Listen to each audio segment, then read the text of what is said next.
This week on the Hollywood in Toto podcast, Hillary Clinton is back, and her visit with Jimmy Fallon reminds us why she never became president. Ryan Long does the job Saturday Night Live should be doing again.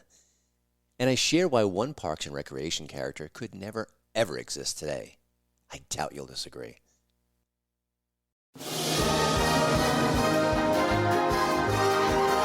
Welcome to the Hollywood in Toto podcast. Entertainment news and reviews without the woke Hollywood narrative. Free speech, free expression. Now that's entertainment. And here's your host, award-winning film critic, Christian Toto.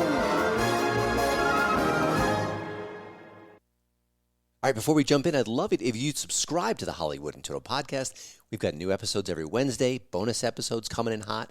And if you like what you hear, could you give us a review over at iTunes? Every kind word helps. We appreciate it. She's back. I don't think we'll ever be done with Hillary Clinton. She just appeared on The Tonight Show with Jimmy Fallon, of all places. Apparently, she's a producer of a Broadway show called The Suffs. It's about the suffragette movement. It's so on brand. It's so corny. I can't believe it. I think if you can hear my teeth grinding, I apologize. I should have fixed that in post. But I bring this all up because Hillary Clinton said something pretty revealing on the show. It turns out she's still tone deaf when it comes to politics. And maybe it helps explain why she's not the president, and nor will she ever be the president. Now, there's no basket of deplorables line here, but her anger at the common folk is plain as day. It is palpable. But it's Biden versus Trump. Yes, we know that. It is. It is. What do you say to voters who are upset that those are the two choices? Get over yourself. Those are the two choices. Yeah, love that. Right? And good. You know, it's kind of like one is old and effective and compassionate, has a heart, and really cares about people, and one is old and has been charged with 91 felonies. Yeah, okay. Okay, interesting. I don't understand why this is even a hard choice, really. I don't understand it. Yeah. But we have to go through the election, and hopefully people will realize what's at stake, because it's an existential question. What kind of country we're going to have, what kind of democracy we're going to have. And people who blow that off are not paying attention, because it's not like Trump, his enablers, his empowerers, his allies are not telling us what they want to do. I mean, they're pretty clear about what kind of country they want. Yeah.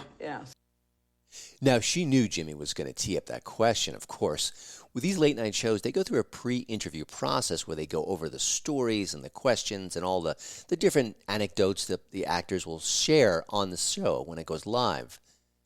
And I bet it's far more thorough a process for political guests, guaranteed. But there's another angle here I want to explore oh so briefly. There's no way that a single Republican candidate in the country will get access to Jimmy Fallon's desk. Not a chance. And most, if not all, Democrats, well, they get that access. They can appear in the show. They can spread their talking points. They can say what they want to say without the fear of being challenged. That's the advantage, one of many, the Democrats have in the country.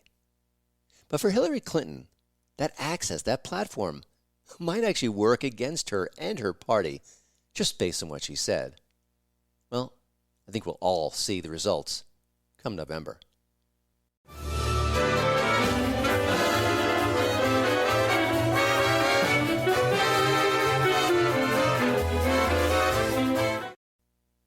Here's your movie trivia question of the week. 10 years ago, the Tom Cruise adventure Edge of Tomorrow underperformed at the box office. Now, it made $100 million. That's pretty good normally for most movies, but this was going to be a blockbuster. This had a huge budget. That's not enough. Now, critics liked the movie quite a bit, and so did the people who saw it. Not that many saw it, but the ones who did, they enjoyed it. But some blame that bland title for the movie's underperforming at the box office. Edge of Tomorrow? It does stink. It's like an old soap opera. So the marketing team behind the movie did a little nip-tuck on the name. And in fact, if you find Blu-ray copies of the movie now, you can see the new title. Now, to be fair, it's much better than Edge of Tomorrow. But what was the replacement title for the movie? The answer? At the end of the show. So many of our comedy institutions have just absolutely crumbled before our eyes. The Tonight Show, Jimmy Fallon, of course. Remember when that was the ratings juggernaut? Now it's like in third or fourth place all the time in the late night wars. The Onion? Have you read The Onion lately? It's rather shocking. Lazy, certainly not funny, not pointed, not cutting edge. And boy, they do everything possible to avoid poking fun at Democrats. I mean, I'm not surprised by that, but it's still sad. The Onion used to be a great read. And of course, and we talk about this a lot, Saturday Night Live. Now, I bring up Saturday Night Live because sometimes they have a great idea that's literally in their backyard, and they won't go near it. Literally. Take the insane squatters news that are roiling the headlines today.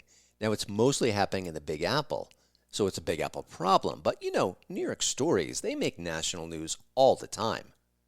By now, you've probably seen our investigative reporter Dan Kraus' incredible stories about squatters in New York City and how people's homes are actually being taken over by these squatters. Well, since his investigation, we've received dozens of calls from people who are in similar situations, underscoring what a huge and unfair problem this has become. Plus, Florida just banned that practice and made the story even bigger. So over the weekend, did SNL pounce and/or seize on the story? No, not even close. But Ryan Long did.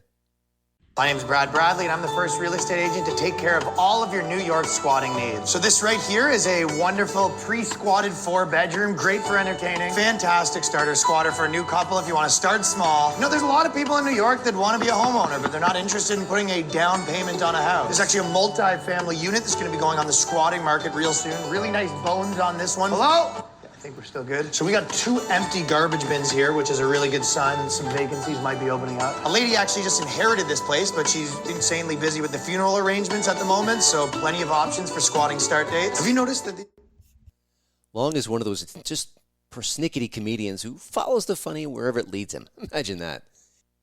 Does he care that the squatting nightmare makes New York Democrats look bad? No. He saw a comedy angle and he went for it. Why isn't SNL backing up the Brinks truck to Long's house and just getting him on the show, getting him at the very least on the writing team? It's a mystery, but maybe it's not. I mean, when you look at it, comedy is not SNL's prime directive in 2024. It just isn't. It's messaging more than that. And the wrong message, it trumps the right comedy. We're seeing it again and again and again.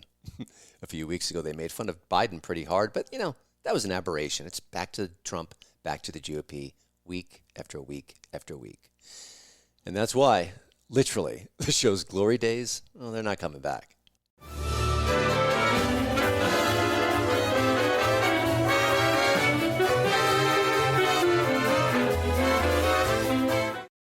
Being a film critic has a drawback. I fall behind on all the cool new TV shows.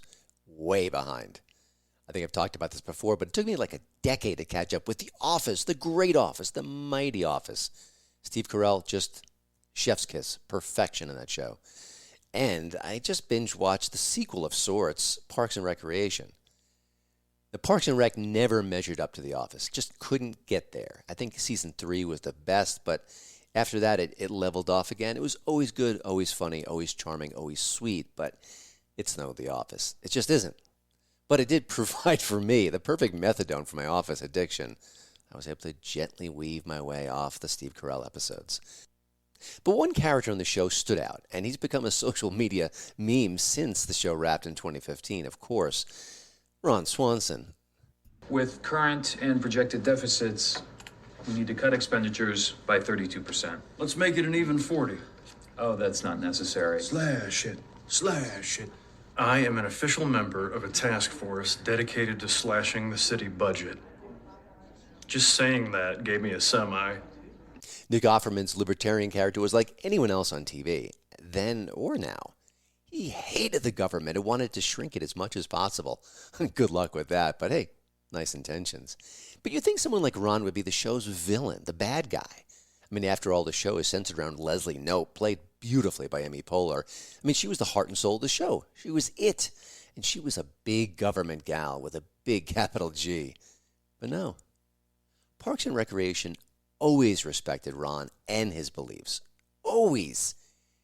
And you know, what's even more interesting, he had the strongest moral character of anyone in the series. He could not be bought. And he often generated the most laughs. I mean, gosh, Offerman's performance in the role is just brilliant. So why bring it up now? I mean, I just watched the show. It is older for most people, but it is fresh of mind. But it did leave me with this thought. Can you imagine a sitcom character today? A lovable libertarian sitcom character like Ron Swanson? I can't. Now, the show ran for 7 seasons. It wrapped in 2015. But that only 9 years ago, but so much has changed in the culture since then. Today's Hollywood may not have even the nerve to create someone like Ron Swanson. He's too right adjacent. He's too uncomfortable with big government. Oh my gosh, imagine if he was a Trump fan in some small way. If it sounds hyperbolic, let me just throw a little bit of proof into the pudding here. Consider the Twitter bio for Michael Schur. And if you don't know the name, he's a very successful sitcom creator. He's worked on The Office. He's worked on Brooklyn Nine-Nine. And of course, he was the show creator for Parks and Recreation. This is what he has on his Twitter bio. This account will be dormant for a while due to Elon and Trump and the Nazis. Hope to see you all again someday. Does that sound like someone willing to give both sides a fair shake on the small screen? I don't think so. Oh, and about that trivia question. The Tom Cruise movie Edge of Tomorrow didn't take off at the box office like many people expected, and some blame that lousy title. So the studio got creative with it after it got released. It blew up the film's tagline, Live, Die, Repeat, on the Blu-ray cover, to the point where that now reads as the new title.